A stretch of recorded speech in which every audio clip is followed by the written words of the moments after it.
Good afternoon, everybody. My name is Dr. Manan Gupta, and I am a gynecologist and an infertility specialist working at a Delhi IVF and Infertility Clinic in Delhi as an IVF consultant.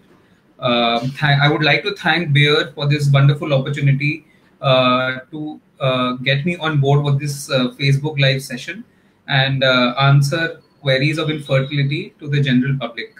Um, to just make it clear, we are not endorsing any brand here or not promoting any drug in particular, and just supporting the I Am Fine initiative by Bayer for Women.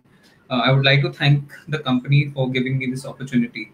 So, the topic given to me today was infertility. Through all platforms, I've been getting queries related to infertility, and today I would like to address a lot of queries for everybody. So, what is infertility? When does a couple need to be worried about getting treatment and seeing a doctor? So, any couple who is trying to conceive, having a regular intercourse, or getting artificial insemination done for 1 year after getting married and not conceiving, they need to go to a doctor and get themselves evaluated. So, I'll repeat that again. Any couple who've been trying to get a baby for 1 year without success needs to go see a doctor. Now, why is infertility so common these days? So, infertility requires a healthy egg, a healthy reproductive system, and a healthy sperm. Any of these three things, if they're not in the right shape, then infertility will happen. And the health of all these things is governed by the food we eat, the environment we work in, the technology we use, and intoxicants like alcohol and smoking. And so the most of the patients we see do not have good egg quality, and the sperm count is low. So all this is a problem in today's date. So starting with the causes of infertility, the causes can be divided in between male, female, and unexplained. So the causes which are more common in female infertility include polycystic ovarian disease, endometriotic cysts, poor ovarian reserve, and bad egg quality. Now, taking these one by one, as age increases of any woman, the quality of eggs and the number of eggs decreases. Now, the reproductive age typically of a woman, as given in our books, as seen in our practice, is from 20 to 45. But as we see, everybody is married late. They get married at the age of 30 and plan their first child at the age of 32. So their ovarian reserve is almost exhausted. So in such a case, a woman has the option of freezing their eggs now. In today's date, egg freezing is also a very viable option. So what I suggest is that early marriage should take place, and the ovarian reserve should be well utilized by the woman. So coming to how can we measure the ovarian reserve? The ovarian reserve can be measured by a blood test which is called anti-Mullerian hormone, or AMH, and a regular pelvic ultrasound. So in an ultrasound we can see how the eggs are and how the egg quality is.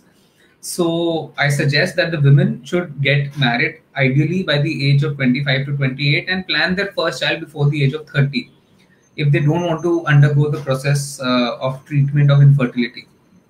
And the most common causes of male infertility includes a decreased sperm count or decreased semen quality. The most common reason for that is excessive smoking or alcohol. So, in today's date, excessive medication, smoking, and alcohol is very, very common among men. And that leads to a poor sperm count, and in turn leads to that can be analyzed by a semen analysis test. And so I suggest, even men to be very careful with their habits of smoking and alcohol. So coming to age, so we have decided that, the ideal age to have a child is before 30 for both men and women. Okay, so causes of infertility can also include a lot of anatomical causes. Sometimes a woman's body's uterus is not healthy enough to hold a pregnancy. So the causes can include diseases such as tuberculosis, such as adenomyosis, fibroid of the uterus, polyp of the uterus, or the tubes are blocked. Now, the tubes can also be blocked due to infections like tuberculosis or any other sexually transmitted diseases. Sometimes even the cervix is blocked. So, for conception to happen, the sperms go through the cervix into the tube where fertilization takes place. But if the cervix is blocked or the tubes are blocked, then that won't happen. So, to check that, a pelvic ultrasound timely is needed.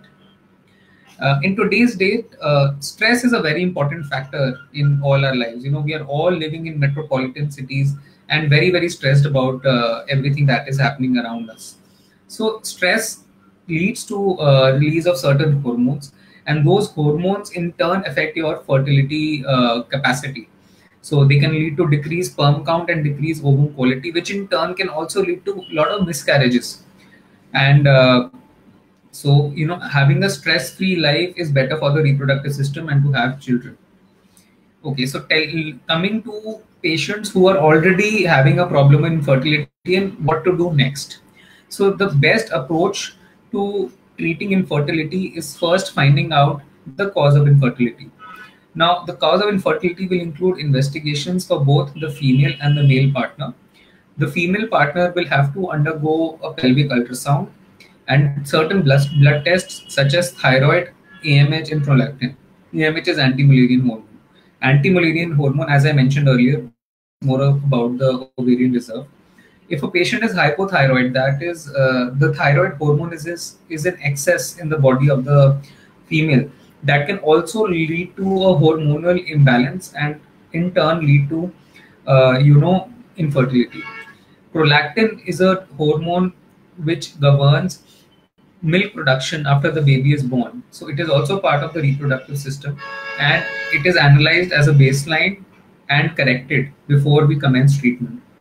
Coming to the ultrasound, we see basic number of follicles that are there in the ovaries and basic structure of the uterus, tubes, ovaries, vagina, and the cervix for reproduction to take place. So basic pelvic ultrasound and certain blood tests should be sufficient for basic evaluation of infertility. Coming to the male partner, a basic semen analysis after abstinence for 3 days, ensuring that the sperm count, motility, morphology, everything is within normal range is also sufficient. So once we have these investigations with us, we have successfully established the cause of infertility, ranging from PCOD or decreased ovum quality or decreased sperm count or an anatomical problem like diseased uterus or cervical stenosis. Most common causes include PCOD, endometriosis, azoospermia, oligospermia, and even Asherman syndrome. Coming to the treatment options that are available to us. Now, for young patients whose both tubes are patent, whose cycles are normal, IUI is an option. IUI is basically intrauterine insemination, where a sperm sample is taken, washed in the lab. The healthy sperms are differentiated and kept in a catheter, taken, and insemination is done in the uterus. Before insemination, ovarian stimulation is done. This stimulation takes place by continuously giving ovulation induction drugs to the female along with follicular monitoring for about 15 days. So but the success rate of IUI is very less. It is only about 10 to 12% per cycle.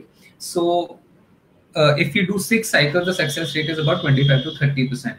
So only if we are very, very optimistic about the results of IUI, we should go in for an IVF. The other option, which is a better option, is in vitro fertilization. Now, coming to what is in vitro fertilization. In vitro, the term means doing it in the lab. So in vitro fertilization means that a semen sample is taken from the husband and a healthy egg is taken from the female. Now, how is a healthy egg taken? Usually starting from day 2 of the cycle, ovarian stimulation is done using drugs. Now, these drugs are given in the injections to the female every day for 15 days. Once eggs are developed, which is seen through follicular monitoring, eggs are taken from the female by ovum pickup, which is a minor surgical procedure, and sperms are taken from the man by a semen sample. Both undergo fertilization in the embryology lab. Once fertilization takes place, then healthy embryos are chosen after 3 to 5 days, depending on the quality of embryos. And those embryos are transferred back into the female on day 3 or day 5 after ovum pickup. So after embryos are transferred, the patient is kept on progesterone support. And after 15 days of embryo transfer, a pregnancy test is done. So this is the process of IVF in short. And the success rate of IVF depends on a lot of factors, depends on the quality of the endometrium or quality of the uterus, and also depends on the quality of the embryo. Now, both these things are two separate entities. Sometimes due to a diseased uterus or due to previous history of tuberculosis, the implantation does not take place. That's why the success rate of IVF is only about 50 to 60%. So to improve that, continuous monitoring of the endometrium is done throughout the cycle of the patient. Now, if the endometrium is not developing, we give a lot of drugs like estrogen for the development of the endometrium. And the dose of the estrogen is adjusted according to the kind of lining that is seen in the endometrium.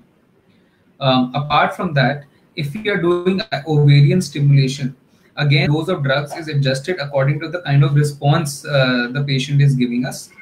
The dose can be increased or decreased. Now, coming to a very controversial topic, which is donor egg.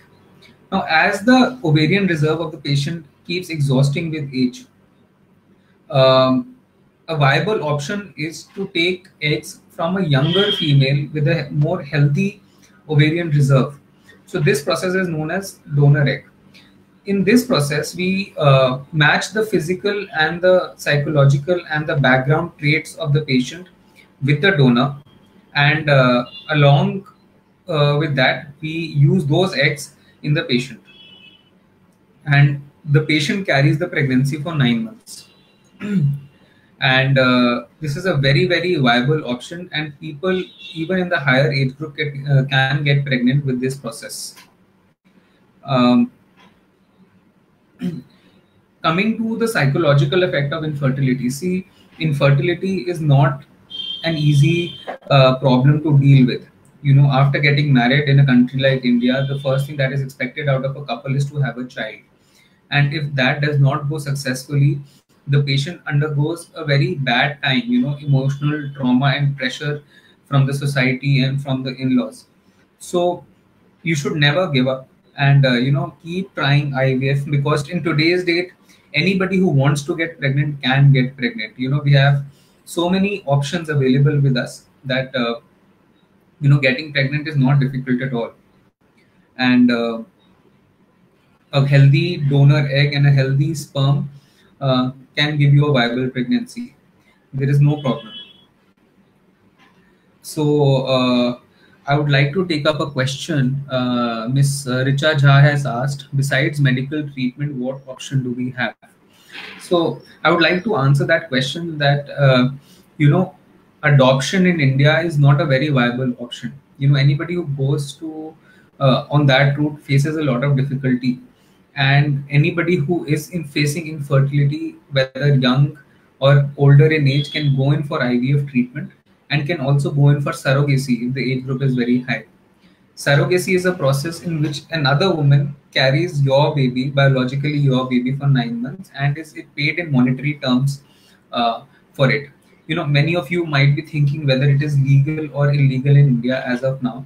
So as of now, surrogacy, commercial surrogacy for foreign couples is banned in India, but a person who is Indian can get surrogacy done legally, and it is done in the presence of a lawyer. A contract is made where the biological parents have the right to the child, and the surrogate mother is paid in monetary terms for the services of carrying the pregnancy for 9 months.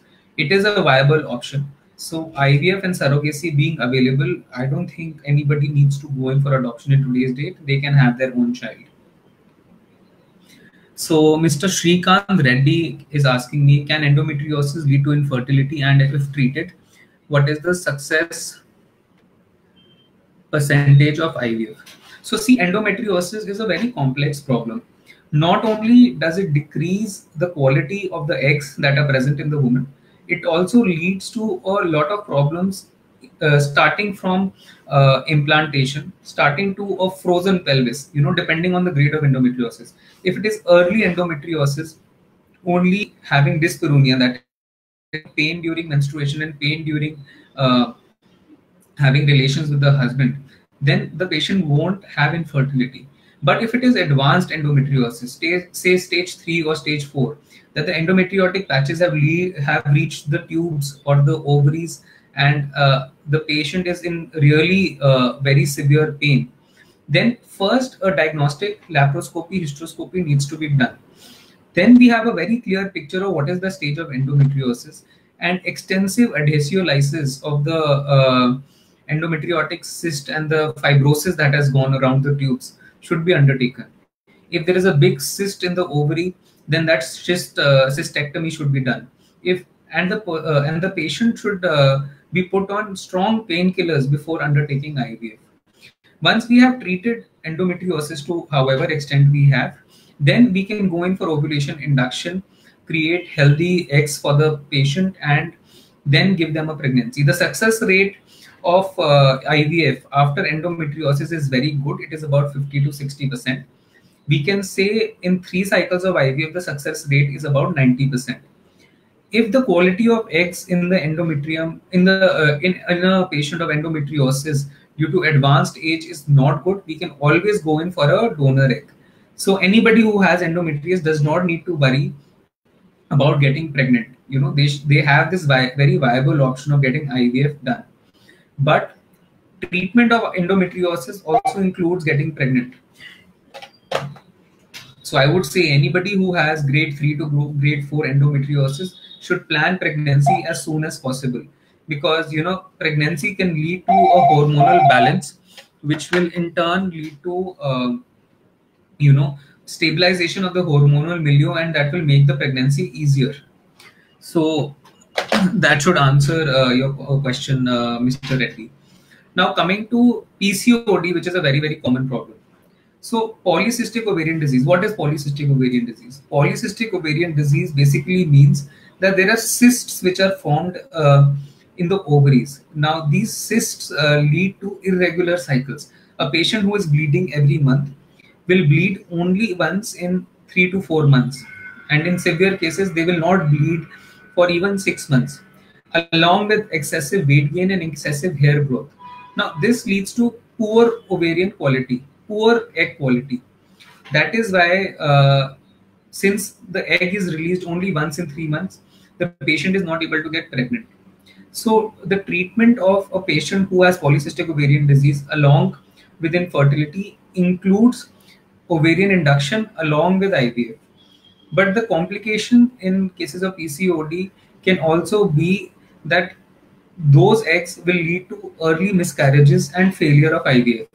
So the treatment of PCOD starts from conservative management that includes weight loss and regular exercise. That takes care of a lot of hormonal milieu that is there in cases of polycystic ovarian disease.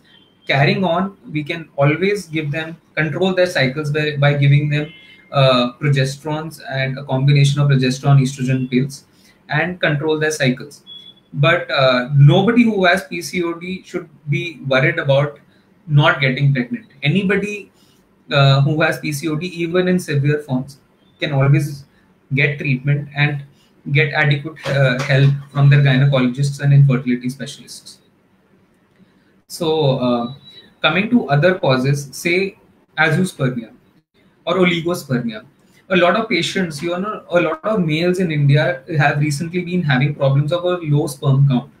Now, patient who has low sperm count in their semen sample, the problem can be at the level of the testes or the level of the vas deferens. Sometimes blocked vas deferens can also lead to a poor semen sample. So the option that these patients have is called TISA, testicular epididymal sperm aspiration. We can always do a small surgical procedure and retrieve very healthy viable sperms from the testes. So there is absolutely very good hope for patients who even have low sperm count. So anybody hesitating, to go to a doctor because they have a low sperm count, thinking of whether this can be treated or not treated, or whether they can have a child or not have a child, can definitely have a child. All we need to do is see whether it is viable to do a testicular sample and treat it according to the problem. So and the common cause of low sperm count in today's date is smoking and alcohol, as I mentioned earlier.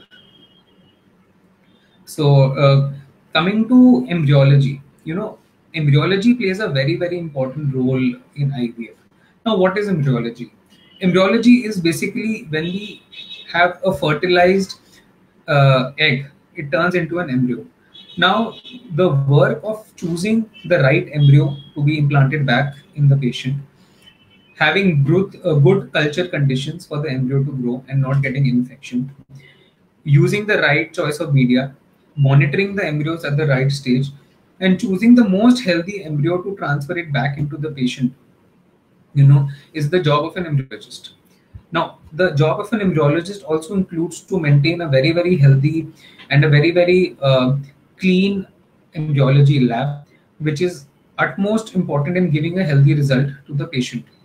So, embryology is the most essential part of any IVF setup. So, all my gynecologist colleagues out there, if they want to get into infertility or get into IVF practice, they must concentrate on learning embryology first.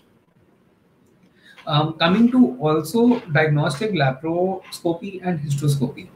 See, a woman's body at the end of the day has to carry a pregnancy, and no other investigation rather than actually putting a scope inside the body and having a first-hand look at the uterus and the ovaries will give us the best picture of the pathology that is leading to infertility.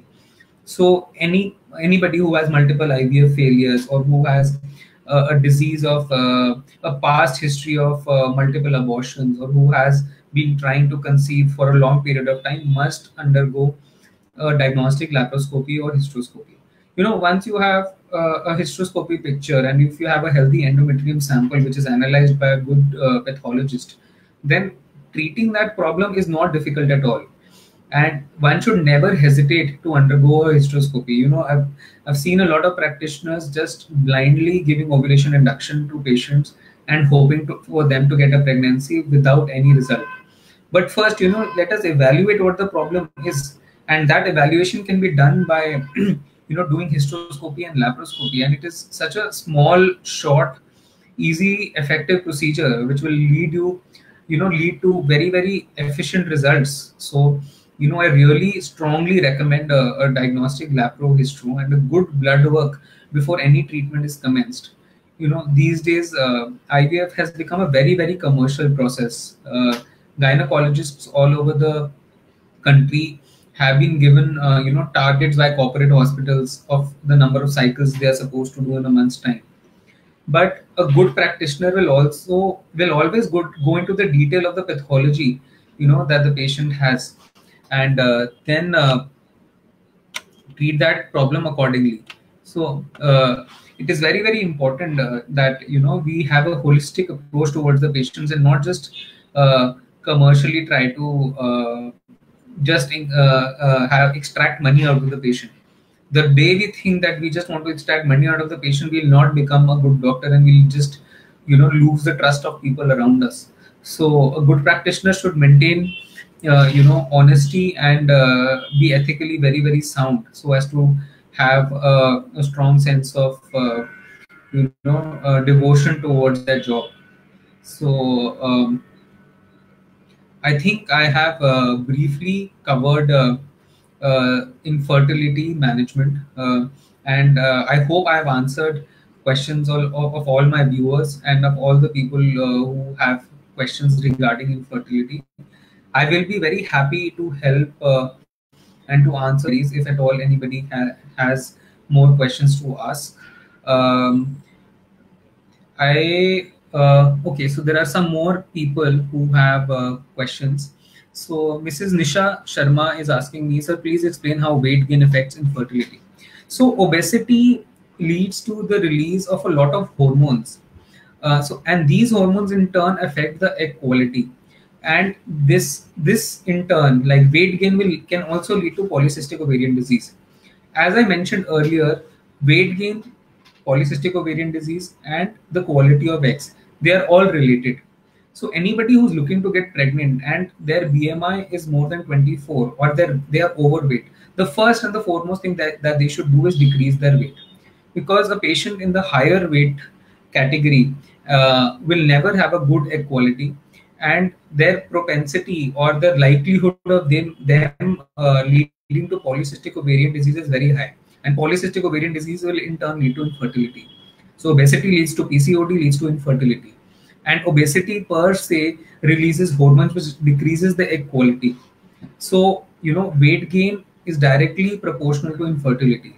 The more your weight is, lesser are the chances of you to get pregnant.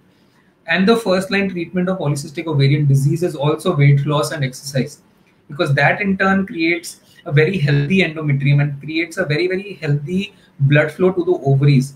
And this will in turn improve your egg quality and the quality of the endometrium. So I hope, Nisha, I have answered your question of how weight gain affects fertility. So, try and control your diet and try to regularly exercise. This will give you a healthy endometrium and a healthy egg. That these are the only two things you need for getting pregnant. So Mr. Rakesh Sharma is asking me, will IVF significantly increase chances of having twins or triplets? Okay, so you're right. In IVF, the chances of having twins and triplets is very, very high. Reason being that after ovulation induction, we get multiple eggs from any patient, and multiple embryos are made in the lab. So all these multiple embryos are then transferred back into the patient, and sometimes multiple implantations take place. That can be 2 or 3 in number. These multiple embryos are transferred back to the patient in a hope that at least one will get implanted and the patient will get pregnant. If a patient is undergoing IVF, it is a very, very emotional process for the patient as well as the doctor, because they have been suffering from infertility mentally, physically, and then you are giving them hope. And so we try our best and transfer multiple embryos at the same time. But latest literature and international journals have been recommending single embryo transfer recently. They say that choose the most healthy embryo, do a prenatal genetic diagnosis, take an embryo biopsy, run it through the labs, and see whether that is a healthy embryo or not. And once you have a healthy embryo, transfer the most healthiest embryo and transfer only one embryo. That is the latest school of thought and the latest literature that is available around the world. But in India, since prenatal genetic diagnosis is illegal, and hardly any patients are, hardly any centers are doing it, so we still are believing in transferring 3 to 4 embryos and freezing 2 to 3 embryos for the next cycle. So that is why the chances of having twins and triplets is high. However, if there are triplets, we always have the option of reducing one of them later at a later stage, and the patient can only have 2 babies, that is twins. So nobody needs to worry in case they're thinking of getting IVF done, whether they will have triplets or not. Because in case they have triplets, there is always an option of medical termination of pregnancy of one of the fetuses out of 3 and giving them a healthy, viable twin. Mrs. Savita Bansal, age 23, unmarried, FSH 1.88 and LH 0.95, periods. So, Mrs. Savita, I would like to tell you that, you are a typical case of polycystic ovarian disease, that you don't get periods without medication and without withdrawal. So there is nothing to worry. We can always do IVF for you and give you pregnancy and a healthy child later on. You don't need to worry. Polycystic ovarian disease in India is very common. 1 in 4 females of reproductive age group have polycystic ovarian disease. So there is nothing to worry about. If you have to take medication to get your periods, there is only a hormonal problem. It is polycystic ovarian disease. It is 100% treatable. There are many options which are available for you to get pregnant. So you don't need to worry. Nisha Sharma is asking, doctor always treat PCOD with metformin. If in case metformin tablet is intolerable, then what is the second treatment? So polycystic ovarian disease has a wide range of treatment. It starts from conservative management, which includes weight loss and physical exercise. Then we have medical treatment, which includes drugs like metformin and oral contraceptive pills, which are very good these days. So my drug of choice for polycystic ovarian disease has always been Diane 35. I think it is cyproterone acetate, and it is one of the most effective drugs that are around. But me being an infertility specialist, we cannot give contraceptives for polycystic ovarian disease management. So we always go in for ovulation induction along with IVF. And so if you are not able to tolerate metformin, I would suggest that you can always change the formulation of metformin. What I mean to say is change the brand name or change the brand. Try to reduce your weight, and also going for a contraceptive pill if you're not planning to get pregnant. And if metformin is giving you good results, and if you are having gastritis along with that, which metformin results in, you can always take a Pandi or a Pantop along with it, and not eat it empty stomach. You should always eat it with food. So that should help you, Nisha. Okay, Mr. Pankaj is asking me, are there any restrictions while undergoing IVF? So there are no restrictions in IVF legally as of now in India. Legally we are completely safe, and the law permits IVF and IVF with egg donation. But yes, in egg donation, donor anonymity has to be maintained, and the identity of the donor cannot be revealed to the patient. That is something that we have to take care of. And there are no legal implications. Nothing is illegal in IVF. There are not many medical legal implications that many gynecologists are worried about. That we'll get into IVF and then we'll have to go to court. But nothing like that. It's completely legal.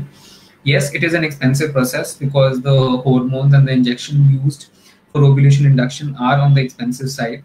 So we need to be very we have to look at our pockets when anybody is getting IVF treatment done. It is not affordable to everybody, but with advancements in the kind of drugs that are available to us, we are reaching and trying to make IVF as affordable as possible for everybody. And I hope I've answered a lot of questions that were asked to me. And I would like to thank Bear for Women. It has been a wonderful session. I'm really grateful to everybody who has given me this opportunity to come here today and talk about infertility and treatment options for infertility. And in future also, if anybody would like to have any questions that I need to answer, they are free to approach me. Thank you very much.